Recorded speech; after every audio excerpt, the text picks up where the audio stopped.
Si kobra.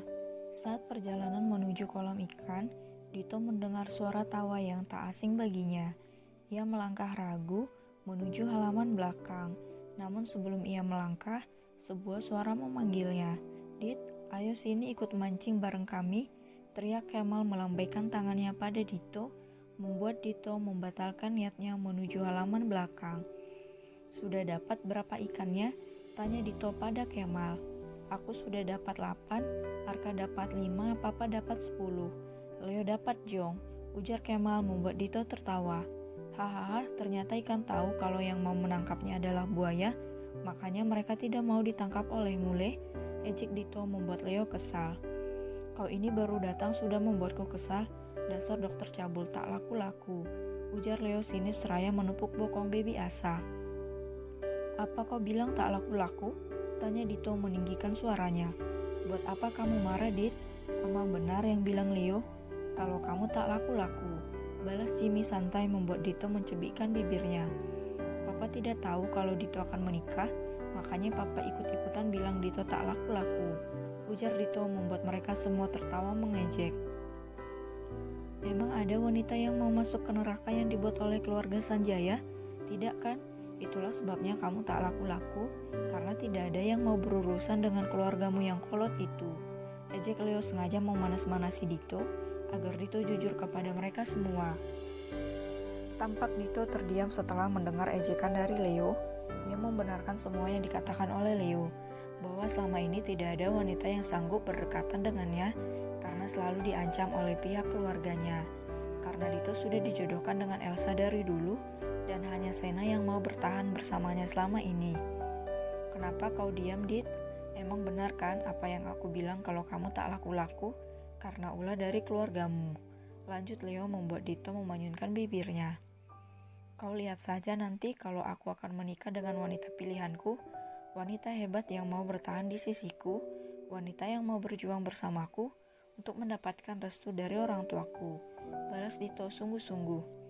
"Cih, pakai kata-kata berjuang dalam hubungan, udah basi tahu.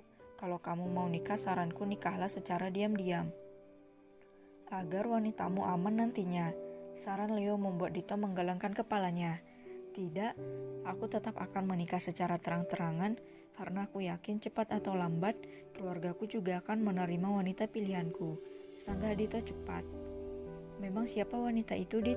Kenapa kau tidak pernah menjelaskan secara detail kepada kami semua? Bukankah sudah menjadi hal umum kalau kita saling terbuka satu sama lain?" tanya Kemal serius menatap intens wajah Dito. "Baiklah, aku akan menceritakan semuanya. Hubunganku dengan gadis muda yang pernah aku ceritakan pada kalian tak semulus aku bayangkan. Hubungan kami diterpa masalah yang bertubi-tubi. Dari keluargaku, gadis yang aku cintai sekarang sering disiksa secara fisik oleh Elsa dan mamaku. Aku juga baru tahu beberapa hari yang lalu saat gadisku pingsan dan aku melihat noda darah di punggungnya. Disitulah aku melihat banyak bekas luka di punggungnya, hingga puncaknya kemarin malam gadisku ingin dijual ke pasar gelap oleh Elsa. Namun aku berhasil menghentikan hal keji tersebut hingga Elsa berhasil dibekuk oleh polisi. Namun yang menjadi masalahnya adalah aku kekurangan saksi mata, dan kata gadisku ada anak kembar yang menjadi saksi mata atas tindakan kekerasan yang dialaminya dulu." Terang Dito panjang lebar membuat mereka semua mengangguk kepalanya. "Kenapa ceritamu seperti tidak asing ya?"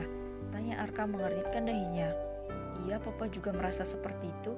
Perasaan Papa pernah mendengar cerita Dito dengan versi berbeda," timpal Jimmy yang sedari tadi dia mendengarkan cerita Dito dengan baik. Sehingga beberapa saat mereka semua terdiam, sampai suara teriakan terdengar di halaman belakang membuat mereka semua tersentak. "Istriku," ucap mereka serempak langsung bangkit berlari cepat menuju halaman belakang. Bahkan Dito yang kaget pun berlari mengikuti para sahabatnya. "Sayang, ada apa ini?" tanya. "Kenapa kalian teriak-teriak?" tanya Arka dengan napas ngos-ngosan. "Ratuku, kamu tidak apa-apa kan?" tanya Leo langsung mengucup bibir arah khawatir. "Sweetie, apa yang terjadi?" tanya Dimas langsung memeluk erat tubuh Alexa. "Itu ada yang panjang, hitam dan besar, Habi," teriak Bilkis ketakutan langsung melompat ke dalam pelukan Kemal. "Apanya yang panjang dan hitam itu, Lob?" tanya Kemal mengeritkan dahinya. "Itu si kobra temannya anaconda," ujar Bilkis ketakutan menunjuk ke arah ular kobra yang kepalanya berdiri tegak. "Ah, di dekat kakimu, Ar," teriak Leo membuat Arka terkejut. Allahu Akbar, Allahu Akbar, astagfirullah ya Allah, kenapa ada si kobra di sini? Teriak Arka sambil melompat-lompat ke belakang. Panggil pawangnya ke sini Ar, teriak Jimmy panik seraya bersembunyi di belakang tubuh Lisa. Dedi, kenapa ada ular Pak Umar di sini? Tanya Arin dan Aron semangat. Itu bukan ular Pak Umar sayang, tapi ularnya Pak Mamat. Jadi kalian jangan dekat-dekat dengan ular itu, kalau tidak hidup kalian akan tamat, tegas Arka menggendong keduanya. Papa, kenapa sembunyi di belakang tubuh Mama sih? Gak gentleman banget, mentang-mentang sudah aki-aki. Sungut Lisa menghentakkan kakinya di tanah. Kamu tahu sendiri kan, Ma, kalau aku takut sama binatang yang melatah, bisa-bisa mati sambil berdiri karena saking takutnya, balas Jimmy yang keringat dingin sudah membasahi dahinya. Ya sudah, kita masuk aja, daripada Papa benaran mati, bisa-bisa jadi janda Mama, ujar Lisa menggandeng tangan Jimmy masuk ke dalam mansion. Ar, itu si kobra urusan kalian, Mama mau urus papa kamu yang hampir mati berdiri nih, teriak Lisa menyindir Jimmy. Telepon Mbah Mijan Ar, ayo cepetan, teriak Leo panik. Siapa Mbah Mijan Le? Balas Arka yang ikutan panik karena mereka semua tidak pernah berhadapan dengan ular. Tukang urut sekaligus pawang ular, balas Leo. Gak usah Om, biar Bilkis telepon Om Yogi aja, karena Om Yogi pawang segala binatang buas. Balas Bilkis langsung menelpon Om Yogi. Aduh, lidahnya kok keluar-keluar sih, bikin geli lihatnya, ujar Leo menatap geli ke arah si kobra yang tampak siap menyerang ke arah mereka. Sedangkan Dito dan Sena terkejut menatap satu sama lain, seakan dunia berhenti tanpa bersuara di sekitar mereka. Bahkan suara Arka dan yang lainnya berteriak seakan tak terdengar oleh mereka. Kenapa Om ada di sini? Kenapa Sena ada di sini?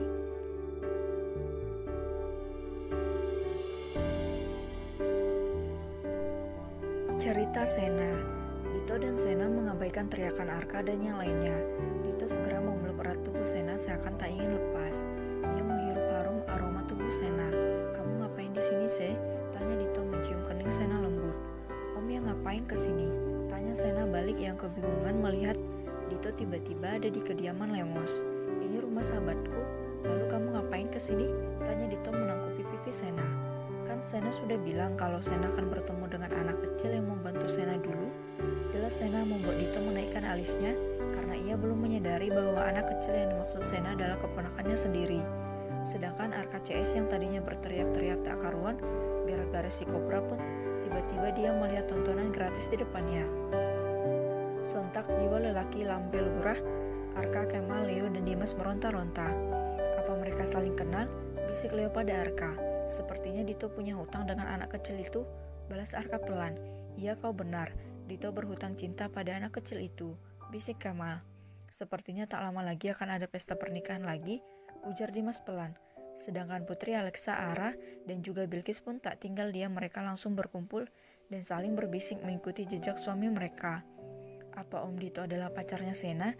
Tanya Bilkis pelan. Mungkin benar, karena Sena bercerita kalau pacarnya adalah seorang dokter, balas Alexa pelan seraya menggendong baby Asa. Ternyata orang yang menindas Sena adalah keluarga Ara sendiri, ujar Ara sedih. Kembali ke Sena dan Dito yang sedang berpikir keras tentang anak kecil yang mau bantu Sena dulu. Hingga ia pun segera bertanya pada Sena siapa anak kecil yang dimaksudnya. Arin dan Aron yang membantu Sena, karena waktu itu Elsa datang bersama teman-teman sosialitanya memukul Sena di saat lagi berjualan keliling. Dan Sena bersyukur karena saat Elsa ingin menghancurkan wajah Sena dengan beling, Arin dan Aron datang entah dari mana. Aron dengan segera menembak Elsa dan teman-temannya dengan pistol. Begitu juga Arin yang melempari mereka pakai batu besar-besar dan berteriak minta tolong dengan suara cemprengnya waktu itu. Teriak Sena terkekeh geli ketika mengingat kembali kejadian di waktu lalu. Flashback, dasar gak tahu diri gadis miskin perebut calon suami orang, bibit pelakor, anak haram. Segala cacian dilontarkan oleh Elsa dan sahabatnya, namun Sena hanya diam saja. Ia tak menggubris dan tak juga menangis, hingga ia terkejut melihat Elsa memecahkan botol kaca dan mengambil serpihan kaca tersebut. Apa yang ingin kau lakukan, Mak Lampir? Teriak Sena memberontak dari cengkeraman para sahabat Elsa. Aku ingin merusak wajah jelekmu itu agar penderitaanmu lengkap. Terlahir dari keluarga miskin, tidak mempunyai ayah dan ditinggalkan oleh ibu yang pergi kalang baka, dikucilkan oleh masyarakat, dan ditambah penderitaan satu lagi yaitu wajah jelek, ujar Elsa tertawa layaknya psikopat. Dasar Mak Lampir gila, tidak waras, lepaskan aku. Kalau tidak aku akan berteriak teriak Sena marah. Jangan teriak-teriak dong sayang, nanti banyak yang dengar, ujar Elsa memberi kode pada sahabatnya untuk membekap mulut Sena dengan kain. Hahaha, kamu tidak akan bisa teriak lagi, ujar Elsa memegang wajah Sena. Ya Allah, tolong hamba batin, Sena berteriak.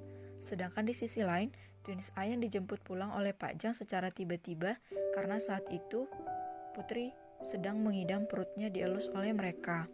Di saat mereka ingin masuk ke dalam mobil, pendengaran Arin yang tajam pun samar-samar mendengar suara orang berteriak hingga ia mengajak Aaron masuk ke dalam gang kecil dekat dengan sekolahnya. Dan benar saja sesuatu yang buruk telah terjadi. Stop!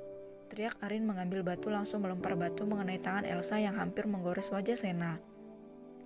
Alon, tembak tante-tante Juliet itu, teriak Arin seraya terus melempar batu ke arah Elsa dan kawan-kawannya. Juliet Arin, bukan Juliet, ralat Aaron membuat Arin kesal.